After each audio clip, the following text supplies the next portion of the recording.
Salut Pascal. Bonjour, ça va? Bien et toi? Ouais, très très bien.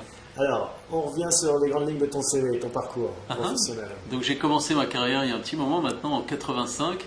J'ai travaillé d'abord dans une première grande entreprise française qui s'appelle GSI. J'ai ensuite monté pour GSI une première start-up qui était leur première opération en Amérique du Nord. À l'époque, j'ai rencontré une toute petite société qui avait 8 personnes, une belle techno qui s'appelait PeopleSoft. Notre objectif était de racheter PeopleSoft. Ça a bien Donc grossi. on a bien discuté avec l'équipe dirigeante de PeopleSoft, ce petit noyau de personnes qui n'a pas vendu mais qui m'a demandé de rester. Donc j'ai participé à la croissance de PeopleSoft depuis le tout début jusqu'en 99, date à laquelle la boîte avait à peu près 10 000 personnes. Donc j'étais numéro 38 employé worldwide. Donc j'ai bossé avec eux aux États-Unis pendant longtemps. J'ai travaillé à peu près 10 ans aux États-Unis et le reste du temps en Europe.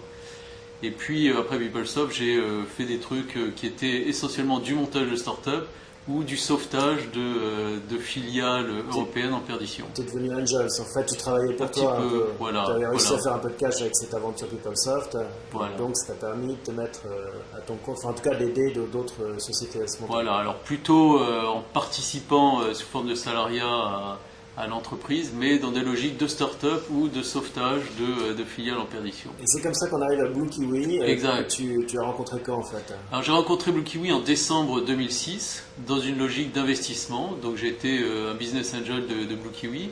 J'étais moi-même porteur d'un projet qui avait une dimension gestion communautaire et gestion par la 3D. 3D c'est un petit peu compliqué, c'est pas vraiment mûr pour le moment.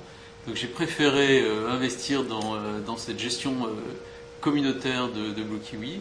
Et puis, après avoir travaillé très fortement sur la levée de fonds qu'on effectue auprès de Sofinova pour 4 millions d'euros, et je me suis dit que le moment était peut-être venu de participer également à l'aventure sur un plan opérationnel. Oui, ça c'est marrant, c'est-à-dire qu'un angel qui vient au départ pour apporter un peu sa stratégie, son expérience et puis un peu de cash, finalement on peut rejoindre l'équipe et l'aider à se développer.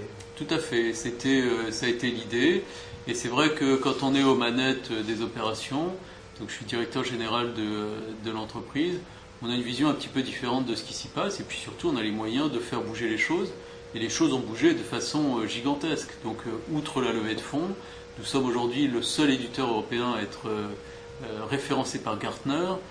Nous avons signé un nombre de références important, puisqu'aujourd'hui on a presque une demi-douzaine de clients dans le domaine de la banque et de l'assurance. Alors on rappelle ce que fait Blue Kiwi déjà aussi en un mot pour expliquer à nos amis lecteurs. Alors Blue Kiwi, ça démarre par le constat d'un certain nombre de soucis de la part des entreprises qui s'adressent à nous. Des soucis pour faire travailler un nombre important de collaborateurs dispersés géographiquement, organisationnellement, jusqu'à des soucis en termes de gestion de l'information. Je suis submergé par des mails inutiles. On a trop d'infos en fait. Exactement. L'infobésité, comme disent les Québécois, est un très très beau mot. Et donc, on part de ce constat. On se rend compte par la même occasion qu'il y a dans la sphère individuelle, sur le web, des outils qu'on appelle Web 2.0, peu importe, mais qui peuvent apporter des solutions à ces problématiques. Mais dans le contexte de l'entreprise, ces outils ont besoin d'être unifiés, sécurisés au niveau des accès, sécurisés au niveau des contenus, intégrés au système d'information. L'ambition, ce serait d'être un outil aussi populaire que Excel, Word, ça sera dans la suite Office, ça devrait faire partie de la suite Office. Alors on travaille avec la suite Office, puisqu'il n'est pas question d'introduire une révolution complète, une rupture fondamentale dans les usages des utilisateurs. Donc on s'appuie sur Office dans un produit qu'on appelle Blue Kiwi pour SharePoint. Mais l'idée là était de prendre donc, les concepts, les technologies du Web 2.0 et de les unifier au sein d'un applicatif pour l'entreprise. Alors comment ça marche? Combien de clients? Enfin tu nous as dit une demi-douzaine de références, des chiffres Non, d'affaires. je parlais du domaine bancaire là, en l'occurrence, qui est vraiment une niche sur laquelle on a un développement très puissant. Mais Blue Kiwi aujourd'hui c'est une quinzaine de clients. C'est un chiffre d'affaires qui n'est pas publié aujourd'hui, et je pense que mon actionnaire m'en voudrait si j'en parlais. C'est break-even? Ça sera break-even probablement en 2009. C'est une société qui est jeune. Combien de personnes?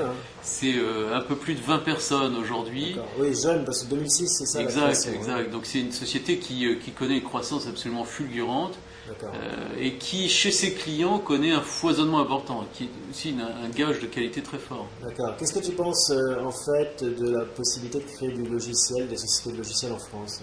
Je pense que c'est très difficile. Je pense que c'est un pays qui jouit d'une aura importante en termes de créativité, c'est-à-dire qu'on trouve des personnes qui ont une bonne compréhension, une bonne vision du marché, et qu'en revanche, sur le plan du business, on est un petit peu dans le pays où il est interdit de tout faire, par opposition aux États-Unis où c'est un pays où tout est permis.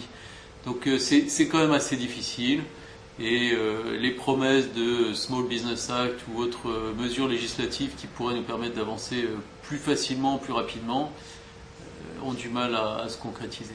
Bon, et au niveau de Blue Kiwi, what next? C'est quoi les prochaines étapes?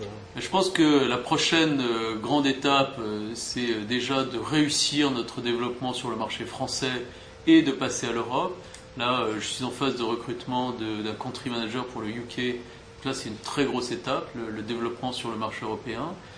Après ça, il sera probablement question de développer d'autres marchés, peut-être outre-Atlantique, mais là, il sera probablement question d'aller chercher un petit peu plus d'argent. Bon, écoute, tu viendras nous raconter ça les Avec prochaines. grand plaisir. Merci Pascal, à bientôt. Merci à toi, au revoir.